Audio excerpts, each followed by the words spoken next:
Welcome to Simple Life. Thank you so much for joining us today. I want to walk you around and show you the results of all the pruning and all the work that we did over this last winter. Because if you remember, we came through here and we pruned a lot. We did a lot of work through this portion of the property, the lower portion of the farm. So let me show you the results of all that pruning, what the trees look like, how they're growing, as well as some of the other little projects I've been working on to, well, make the gardens and the trees and everything healthier. All right, let me show you. We pruned this back because it was starting to lean like that, like some of these other ones. Behind here is a maple I took down. That maple was growing right here.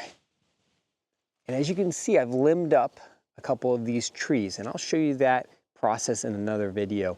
But I'm still working on that process. I still have that back tree to do. But as you can see, this one tree right here, it had this dead lead on it.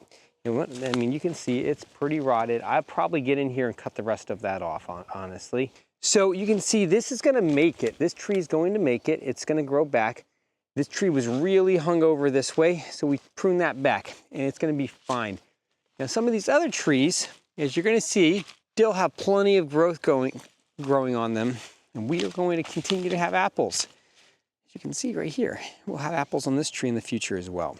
There's two pear trees in a row right here that are doing very, very good. And then we have the big apple that was behind the cabin that was growing over the back of the cabin, and it was really quite a mess. And as you can tell, it is also doing excellent, and we have some fruit already starting. Now, when it comes to the grapes, let's take a look, because we came in, we did a pretty good job pruning them back. And as you can see, we have lots of buds and lots of greenery growing on all of these. And as we go through the season, we will end up with beautiful grapes. Okay, now we've done grapes, we did the apple trees and the pear trees, and now we have fig trees. How are the figs doing? Well, these figs have had a hard time in the past, a really hard time. They've never done very good here. And so I'm actually going to tackle them slightly differently this year. I've actually already started to set this up. We're going to run a high tensile wire through the middle of these, and I'm going to put drip irrigation on them. I think these need drip. And the reason that I think they need drip is because this is typical growth. And this is not areas that I've pruned this year. This is stuff that was left over from previous years. We're not seeing as much growth as I would expect, especially considering the space that this is in. Let's go over and we'll look at the fig trees that I pruned 2 years ago, and I'll show you what they look like and how much growth is on them, and you'll be shocked and you'll understand why I think I need to put drip irrigation on these. These are the trees over here that I pruned last year and then also this winter. You can see the growth is quite staggering. These are all dry farmed. There's really nothing that happens in here other than I came through with a weed whacker.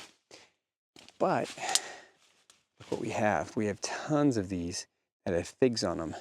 All these little shoots right here are all going to have, if they don't already, they will have figs on them. All the way through here. Cutting these back, the way I cut them back, did not kill them. They came back with plenty of vigor and vim. And now I can come through, and each year I can tighten them up a little tighter, and I'll have better and better looking as well as better and better producing fig trees. Now I've shown you the figs.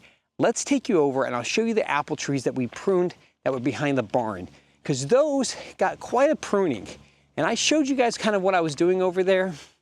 Now let's see the results, see how healthy those trees look. All right, well, this one didn't get pruned this year, it got pruned last year. But this one did. This one got pruned. It's got plenty of sprouts coming off all over the place, like right here. I'm not saying I want all these, but we're starting to get young sprouts coming off, and we can start filling in this back side of the tree that is completely missing. So the tree's growing that way because there was a big walnut over here. And as you can see from this tree, this was also a tree that was growing that way because there was a tree over here. So now that this tree over here is gone, this is going to open up this whole side of the tree to be able to fill out, and it will always be crooked. I'm aware of that. But the tree's in a much healthier place. So all the trees behind me were pruned at some point this last year.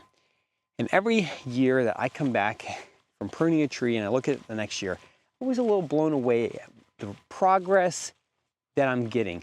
Now, is it true, can you over prune a tree? Absolutely you can. Have I over pruned trees? Yeah, I probably have. But especially trees that are really well established, you're gonna have a really hard time killing them. There you go, this is an apple tree right here. It's doing good. You can also see the cover crop that we've had in. This is a plum tree. It'll recover, but it was really, really top heavy if you remember. I mean, it was all up top and everything down low was dead. Here's a good example. This was one that we pruned, and I'd said during the pruning that a lot of the stuff down low was dead. Well, here you go. This whole branch right here that I left is actually dead. And there was a lot of that. Everything that was pretty much 6 feet and lower were dead. So we're gonna get a lot of water sprouts. We're gonna get a lot of sucker stuff that's coming off that we're gonna have to prune back. And that's okay, we can deal with that. Dealing with the water sprouts when you do a pruning is just part of the process. Now, I did have a friend of mine tell me, and I can't verify this, I haven't done it myself and had it work, but he said that if you do a summer pruning, it actually prevents the tree from doing the water sprouts like you would in a winter pruning, which is very interesting. From what he explained, it had to do with the fact that if you do a summer pruning, the tree doesn't go into shock like it does if you do a winter pruning. Well, cover crop came in good. It's not as thick as I would have liked. I think what happened is because I broadcasted seed, I think I fed some of the local birds and the little critters, which is okay. I'm okay with that. It's kind of part of it. We have one more tree. It's a really special tree. At least it is for us up here. And it's the last kind of big tree to really bloom.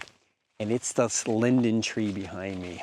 And this linden tree, when it blooms, gives these beautiful little flowers. The whole tree will be absolutely covered in bees. So I think we're about 2, maybe 3 weeks away from it being fully bloomed. Right now we just have the leaves, and you can see all the little flowers right here. And those will each become a little flower for the bees to pollinate. And we will actually take these and we'll snap them off right there, like that. And then we dry them and we use them for a linden tea. And it's absolutely delicious. Now you have to have the right variety. And I actually had 2 trees behind me. They're no longer there. They were the wrong variety. Herman told me, get them out of here. I don't want them. They were in a bad place anyways. And so now we have this thing, and this thing is a monster. I mean, the amount of little flowers on here. And like I said, the bees go nuts for it. A little update on all the trees that we pruned, the work that we had done this winter, and what that actually ends up looking like now that we are coming into summer. It's not that far away. It's kind of crazy. I felt like we just crossed into spring last week. All right, well, thank you guys so much for joining us. Have a good one.